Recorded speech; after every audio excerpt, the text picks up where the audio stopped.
ರಾಮದುರ್ಗದಲ್ಲಿ SIR ತರಬೇತಿ ಕಾರ್ಯಾಗಾರ. ರಾಜ್ಯ ಕಾರ್ಯದರ್ಶಿ ಅಫ್ಸರ್ ಕೊಡ್ಲಿಪೇಟೆ ಮಾರ್ಗದರ್ಶನ.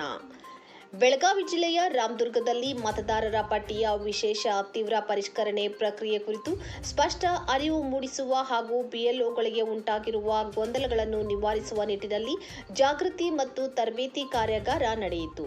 ಈ ಕಾರ್ಯಕ್ರಮದಲ್ಲಿ ಎಸ್ಡಿಪಿಐ ರಾಜ್ಯ ಕಾರ್ಯದರ್ಶಿ ಅಫ್ಸರ್ ಕೊಡ್ಲಿಪೇಟೆ ಮಾತನಾಡಿ, ಎಸ್ಐಆರ್ ಪ್ರಕ್ರಿಯೆಯ ಬಗ್ಗೆ ಸರಿಯಾದ ತಿಳುವಳಿಕೆ ಇಲ್ಲದಿದ್ದರೆ ಅನೇಕ ಅರ್ಹ ನಾಗರಿಕರು ತಮ್ಮ ಮತದಾನದ ಹಕ್ಕಿನಿಂದ ವಂಚಿತರಾಗುವ ಅಪಾಯವಿದೆ ಎಂದು ಎಚ್ಚರಿಸಿದರು. ಮತದಾರರ ಪಟ್ಟಿಯಿಂದ ಯಾರೂ ಹೊರಗುಳಿಯದಂತೆ ಪ್ರತಿಯೊಬ್ಬರೂ ಜಾಗರೂಕರಾಗಿರಬೇಕು ಎಂದು ಕರೆ ನೀಡಿದರು.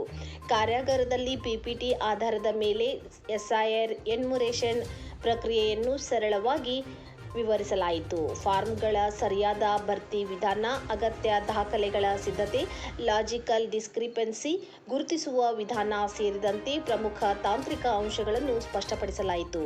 ಬಿಎಲ್ಒಗಳು ಹಾಗೂ ಕಾರ್ಯಕರ್ತರು ಎದುರಿಸುವ ಪ್ರಾಯೋಗಿಕ ಸಮಸ್ಯೆಗಳಿಗೂ ಸೂಕ್ತ ಪರಿಹಾರಗಳನ್ನು ನೀಡಲಾಯಿತು. ಇದರ ಜೊತೆಗೆ ಮನೆ ಮನೆಗೆ ತೆರಳಿ ಜನರಿಗೆ ನೆರವು ನೀಡುವ ವಿಧಾನಗಳು, ಡೇಟಾ ಸಂಗ್ರಹಣೆ ವೇಳೆ ಅನುಸರಿಸಬೇಕಾದ ಮುನ್ನೆಚ್ಚರಿಕೆಗಳು ಹಾಗೂ ಯಾರೂ ಮತದಾರರ ಪಟ್ಟಿಯಿಂದ ಹೊರಗುಳಿಯದಂತೆ ಮಾಡುವ ಕ್ರಮಗಳ ಕುರಿತು ಮಾರ್ಗದರ್ಶನ ನೀಡಿದರು.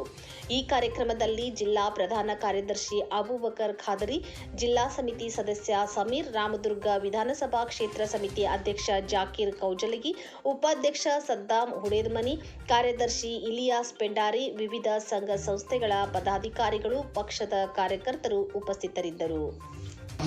ಈಗಾಗಲೇ ಎಸ್ಐಆರ್ ಪ್ರಕ್ರಿಯೆ ಜಾರಿಯಾಗಿರೋದು ಮಾತ್ರ ಅಲ್ಲ, ಎಲ್ಲ ಜನರಲ್ಲೂ ಕೂಡ ಇವತ್ತು ಪ್ಯಾನಿಕ್ ಕೂಡ ಆಗಿದ್ದಾರೆ. ಹಾಗಾಗಿ social democratic party of India ಕಳೆದ ಮ್ಯಾಪಿಂಗ್ ಪ್ರೊಸೆಸ್ಸಿಂದನೇ ಜನರಲ್ಲಿ ಈ ಬಗ್ಗೆ ಜಾಗೃತಿ ಮೂಡಿಸುವಂಥ ಕೆಲಸದಲ್ಲಿ ನಾವು ಬೂತ್ ಲೆವೆಲ್ ಅಸಿಸ್ಟೆಂಟ್ಸ್ಗಳನ್ನು ಅಪಾಯಿಂಟ್ ಮಾಡಿ ರಾಜ್ಯದ ಎಲ್ಲ ಜಿಲ್ಲೆಗಳಲ್ಲಿ ಇದರ ಬಗ್ಗೆ ನಾವು ಜಾಗೃತಿಯನ್ನು ಉಂಟು ಮಾಡ್ತಾ ಇದ್ವಿ.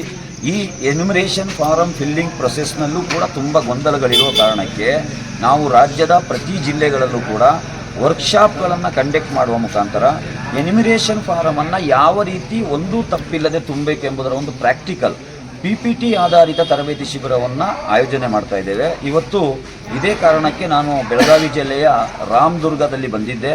ಸುಮಾರು ಒಂದು 500 ಜನರು ಇಲ್ಲಿ ಸೇರಿದರು.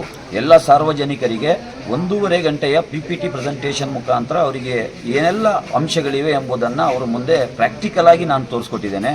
ನನ್ನ 71ನೇ ವರ್ಕ್ಶಾಪ್ ಇದು ಕರ್ನಾಟಕದಲ್ಲಿ ಎನ್ಯುಮರೇಷನ್ ಫಾರಮ್ ಫಿಲ್ ಮಾಡೋ ಬಗ್ಗೆ. ನಾನು ಯಾವ ಕಡೆಯಲ್ಲಿ ಹೋಗ್ತಾ ಇದ್ರು ಕೂಡ ಜನರಿಗೆ ಬೇಸಿಕ್ ಮಾಹಿತಿಗಳು ಕೂಡ ಇಲ್ಲ. ಇವರೆಲ್ಲರೂ BLO ಮೇಲೆ ಡಿಪೆಂಡ್ ಆಗಿದ್ದಾರೆ. BLO ಯಾರ ಮೇಲೆ ಡಿಪೆಂಡ್ ಆಗಿದ್ದಾರೆ ಆ ಭಗವಂತನೇ ಬಲ್ಲ.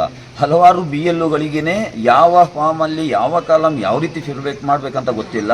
ಪಾಪ ಅವರಿಗೆ ಅಷ್ಟು ಏನು ಹೇಳ್ತೇವೆ ಕೆಲಸದ ಒತ್ತಡ, ಬೆಳಗ್ಗೆಯಿಂದ ಸಂಜೆವರೆಗೆ ಸ್ಕೂಲಲ್ಲಿ ಮಕ್ಕಳನ್ನು ನೋಡ್ಕೊಳ್ಬೇಕು, ಮನೆಗೆ ಬಂದು ಮನೆಯಲ್ಲಿ ಅಡುಗೆ ಮಾಡಬೇಕು, ಅದ್ರ ಮಧ್ಯೆ 1000-2000 ಎನ್ಯುಮರೇಷನ್ ಫಾರಮನ್ನು ಹೊತ್ಕೊಂಡು ಪ್ರತಿ ಮನೆಗೆ 3 ಬಾರಿ ವಿಸಿಟ್ ಮಾಡಬೇಕು. ಇದೆಲ್ಲವೂ ಕೂಡ ಬಿಹಾರ ಆಗಿರಲಿ, ವೆಸ್ಟ್ ಬೆಂಗಾಲ್ ಆಗಿರಲಿ, ತಮಿಳುನಾಡು ಆಗಿರಲಿ 100ರಿಂದ ಹೆಚ್ಚು ಜನ ಅಲ್ಲಿ ಏನು ಆತ್ಮಹತ್ಯೆ ಮಾಡ್ಕೊಂಡಿದ್ದಾರಲ್ಲ, ನಮಗೀಗ ಅರ್ಥ ಆಗಿದೆ ಯಾಕೆ ಆತ್ಮಹತ್ಯೆ ಮಾಡ್ಕೊಂಡ್ರಂತೇಳಿ. ಹಾಗಾಗಿ ನಾನು ನಿಮ್ಮ ಮಾಧ್ಯಮದ ಮುಖಾಂತರ ಮತದಾರರಲ್ಲಿ ವಿನಂತಿ ಮಾಡಿಕೊಡುವಂಥದ್ದು, ಕರ್ನಾಟಕದಲ್ಲಿ 5.5 ಕೋಟಿ ಮತದಾರರು ನೀವಿದ್ದೀರಾ. ನೀವು BLOಗೂ ಡಿಪೆಂಡ್ ಆಗಬೇಡಿ, ಯಾವ ರಾಜಕೀಯ ಪಕ್ಷಕ್ಕೂ ಡಿಪೆಂಡ್ ಆಗಬೇಡಿ. ನೀವು ನಿಮ್ಮ ಎನ್ಯುಮರೇಷನ್ ಫಾರಮನ್ನು ಯಾವ ರೀತಿ ಫಿಲ್ ಮಾಡಬೇಕು ಎಂಬುದ್ರ ಬಗ್ಗೆ ನೀವು ಎಲ್ಲಿವರೆಗೆ ಜಾಗೃತಿ ಆಗಲ್ಲ, ನಿಮ್ಮ ಮತ ಯಾವತ್ತೂ ಕೂಡ ಒಂದು ಆತಂಕದಲ್ಲೇ ಇರ್ತದೆ. ನಿಮಗೇನಾದರೂ ಡೌಟ್ ಇದ್ದರೆ, ನಿಮಗೇನಾದರೂ ಸಹಾಯ ಬೇಕಂದರೆ SDPIಯ ಯಾವುದಾದ್ರೂ ಕಾರ್ಯಕರ್ತನಿಗೆ ನೀವು ಸಂಪರ್ಕ ಮಾಡಿ, ನಿಮಗೆ ಸರಿಯಾದ ನಿಟ್ಟಿನಲ್ಲಿ ಯಾವ ರೀತಿ ಫಾರ್ಮ್ ತುಂಬಬೇಕಂತೇಳಿ ಅವರು ಗೈಡ್ ಮಾಡ್ತಾರೆ. ಬೇಕಾದರೆ ಒಂದು ಜೆರಾಕ್ಸ್ ಎನ್ಯುಮರೇಷನ್ ಫಾರಮನ್ನು ಅವ್ರ ಹತ್ರ ತೊಗೊಂಡೋದ್ರೆ ನೀವು ಅದನ್ನು ಫಿಲ್ ಮಾಡಿ ಕೂಡ ಕೊಡ್ತಾರೆ. ಅದನ್ನು ನೀವು ಒರಿಜಿನಲ್ ಎನ್ಯುಮರೇಷನ್ ಫಾರಮಿಗೆ ಕಾಪಿ ಮಾಡ್ಬೋದು ಅಂತೇಳಿ ನಾನು ಈ ಸಂದರ್ಭದಲ್ಲಿ ಹೇಳಲಿಕ್ಕೆ ಬಯಸ್ತಾ ಇದ್ದೇನೆ.